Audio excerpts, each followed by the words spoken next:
Opa, e aí, vocês estão bom? Um fato curioso sobre mim é que além de gostar de colocar minha cabeça pra pensar, eu também gosto muito de videogames. E depois de ver algumas pessoas falando que o Nintendo Switch é o melhor console lançado de todos os tempos, eu resolvi unir as duas coisas e explicar o porquê essa afirmação é muito boa. Eu acho que não é loucura falar que o Nintendo Switch é um dos consoles mais aclamados dos últimos tempos e existe uma série de fatores para isso acontecer. Desde exclusivos fracos a preços abusivos. E isso não quer dizer que os consoles novos sejam ruins, muito pelo contrário, mas dizer que eles são inovadores é uma piada sem graça para um público fácil. E outra coisa que acontece muito é as pessoas elogiarem o Nintendo Switch pela sua dupla portabilidade. Mas eu sinto informar isso pra vocês, mas essa é uma das várias mentiras que a Nintendo conta pra você. Mas o Switch Lite é um pouco diferente. Ele sim é um console portátil de muita qualidade. Porém o Switch normal é um trambolhão, não dá pra você ficar carregando ele pra todo lugar. Fora que, pelo tamanho, ele dá muita dor e desconforto articular. A não ser que você tenha, sei lá, uma mão de bebê, que não é o meu caso. E a gente também não pode esquecer da bateria carniça que o Switch tem, porque essa é uma das verdades. Qual console do mundo que é portátil que 3 horas acabou? Não tem mais bateria. Isso é ridículo. Soma a esses dois fatores que o Switch em si não tem muitas opções de capinhas e proteções que você pode usar pra ele. E aí você pode falar, ai, mas você é muito desatento. Mano, você tá carregando R$ 2.000 na sua mão. Você tem certeza que você quer que isso não esteja bem protegido? Mas falando só de mim, eu realmente não sou muito confiável para carregar qualquer coisa na minha mão. Eu tropeço no meu próprio pé e você quer que eu tenha segurança para andar com um Nintendo Switch na minha mão. Tá bom, então. O meu PSP, que eu tenho há mais de 7 anos, ele sempre andou com capinha. Uma capinha, inclusive, original, que ela é muito bem feita. E adivinha?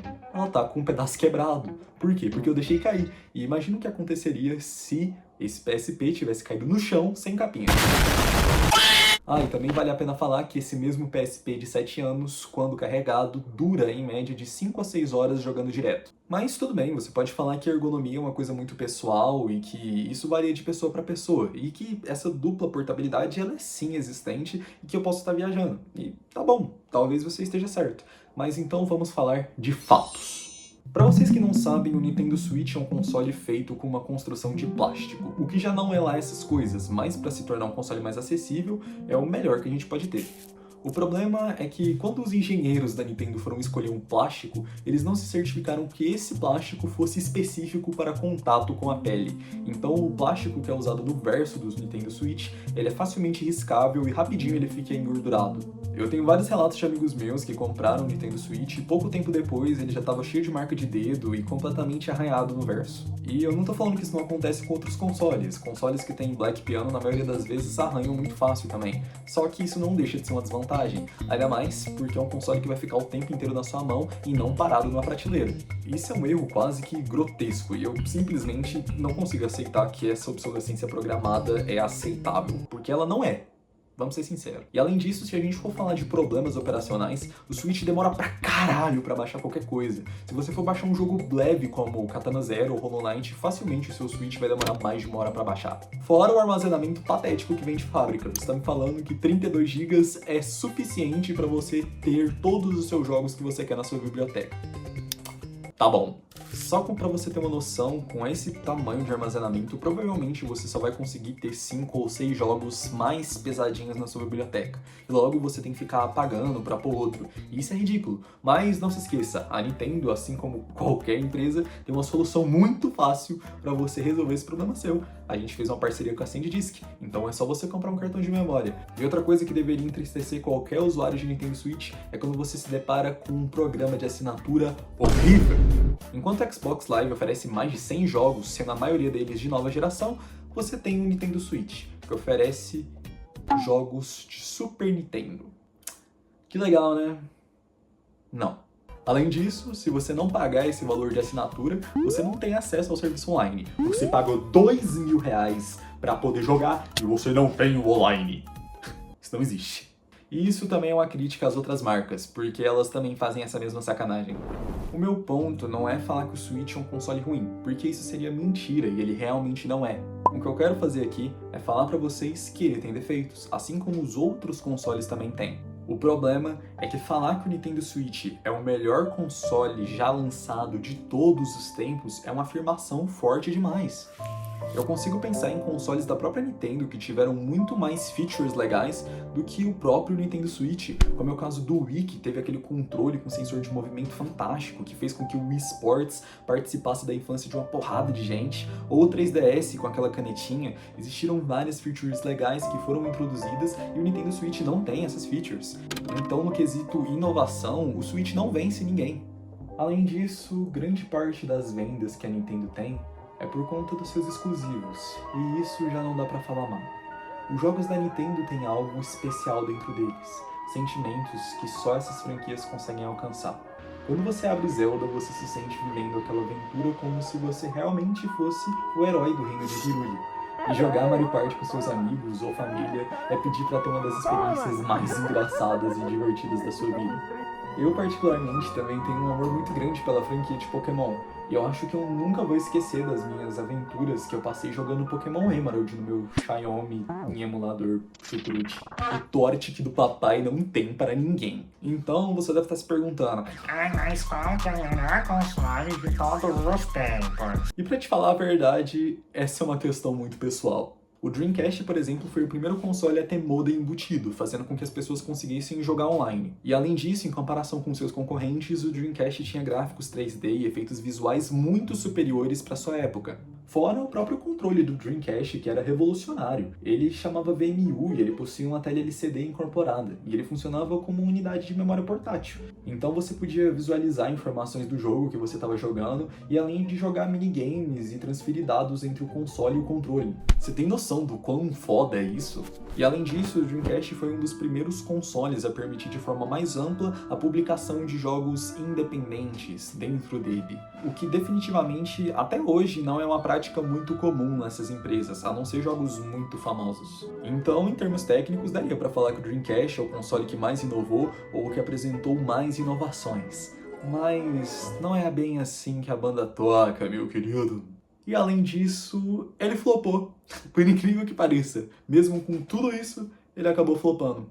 E ele flopou por uma série de motivos. Motivos estes que fariam um pouco mais tarde que a SEGA nunca mais produzisse novos consoles. Porém, o fator principal é que próximo dessa data de lançamento sairia o melhor console de todos os tempos, na minha opinião. Ninguém mais, ninguém menos que o PlayStation 2.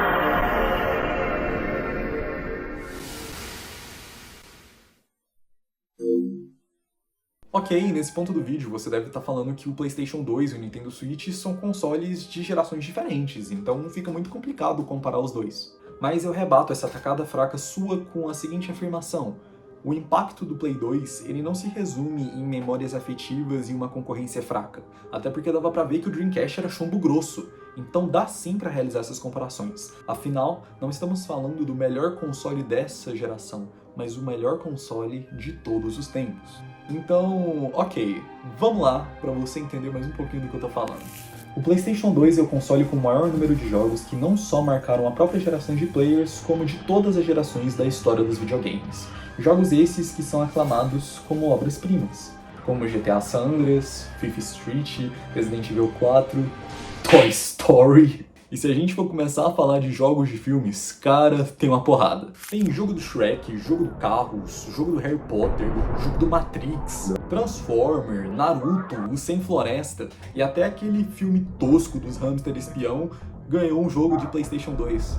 Qual era o nome daquele lixo? Era Força G? Eu realmente tenho ódio por esse filme e por esse jogo. E a lista só cresce. Esse foi o meu primeiro console e eu me enchia de CD da feirinha. Eu tenho certeza que eu não devo ter jogado metade de todos os jogos que foram lançados. Até porque os caras criavam um mod e vendiam na feira. A gente tem um exemplo, inclusive, do GTA Rio de Janeiro, que inclusive muita gente jogou, ou o Guitar Hero 3 versão Brasil, que você encontrava até música do Charlie Brown Jr. nele. E também tinha o fato que a maior parte dos jogos não eram legendados ou dublados naquela época, então era difícil progredir em um jogo com um texto em japonês ou em inglês. Levando em consideração, inclusive, que a maior parte da população brasileira nem acesso ao ensino básico tem direito. Então a galera aqui do Brasil se restringia aos jogos mais famosos, como o God of War, por exemplo. Uma das inovações mais fodas desse console, inclusive, que fez com que a maior parte dos pais dessem esse videogame para os filhos, foi a capacidade dele de suportar DVD. E ele, inclusive, era a opção mais barata da própria Sony até mesmo. Então você acabava casando assistir filmes com jogar videogame com um preço atrativo, porque mesmo no lançamento o PlayStation 2 ainda assim era um console acessível. Mas a grande realidade é que videogame nunca foi uma coisa muito barata, pra te falar a real. Além disso, o PlayStation 2 também tem outra feature muito foda, que é a capacidade de ter retrocompatibilidade com um catálogo imenso de jogos do PlayStation 1. Coisa que o PlayStation 5 hoje em dia não faz com jogos da nova geração direito. Então você consegue entender a quantidade de coisa que dava pra fazer com esse console? São mais de 4.200 jogos de conteúdo original, foram as porradas de mods que existem pela internet. Existem inclusive desenvolvedores tão apaixonados que estão criando Minecraft pro PlayStation 2, sendo que são jogos que distam mais de 10 anos praticamente. E uma notícia boa para você que talvez tenha despertado a nova vontade de querer jogar esses jogos é que o PlayStation 2 até hoje não é um console tão caro. Ele custa em faixa de 400 a 500 reais, mas se você pesquisar bem, você consegue comprar um barato e em bom estado. E baixar esses jogos é mais fácil ainda, levando em consideração que tudo é de graça. Pirataria! Você pode usar, por exemplo, o OPL, que é tipo um hackzinho para você baixar esses jogos via pendrive, ou você pode usar CDs virgens e gravar eles com base em downloads de ISO que você encontra em vários sites pela internet. E se todas essas pessoas que elogiam os exclusivos da Nintendo se ligassem quais são os jogos exclusivos do Play 2, com certeza elas dariam a razão pra mim. Grande parte das pessoas não se dão conta que Gran Turismo, Metal Gear Solid 2 e 3, Clock Tower 3 e até Ratchet & Clank são todos exclusivos do PlayStation 2. Além disso, o PlayStation 2 não era um console que dava muito problema, como drift, superaquecimento ou problema no leitor. E se dava, era um console de fácil manutenção, que todo mundo paga ou pagava muito baratinho para arrumar. Inclusive, tem vários tutoriais na internet ensinando a consertar o console, como esse aqui que é muito memorável. Olha esse comentário. E é meio triste parar pra pensar que mesmo tendo uma construção simples, esse console conseguiu dar menos defeito que o seu sucessor. Recentemente, eu até achei um PlayStation 2 socado em um armário aqui de casa com vários jogos fodas da minha infância que eu nem lembrava de ter jogado, como Tony Hawk, Spyro e Just Cause 1. Ele tava com uns problemas na Matrix e o carinha aqui perto de casa me cobrou uma mixaria pra arrumar. E uma observação interessante é que esse console tem mais de 10 anos. Talvez eu ame o PlayStation 2. E talvez ele mereça no futuro um vídeo dedicado só pra ele, explicando qual é a sensação de jogar alguns jogos marcantes. E me digam vocês se vocês assistiriam. E eu acho que ainda assim vale ressaltar que mesmo o Switch, na minha opinião, não ser o melhor console já lançado de todos os tempos, ele ainda assim é um console excelente, com ótimos jogos, que merece sim o seu investimento se você quiser ter lazer.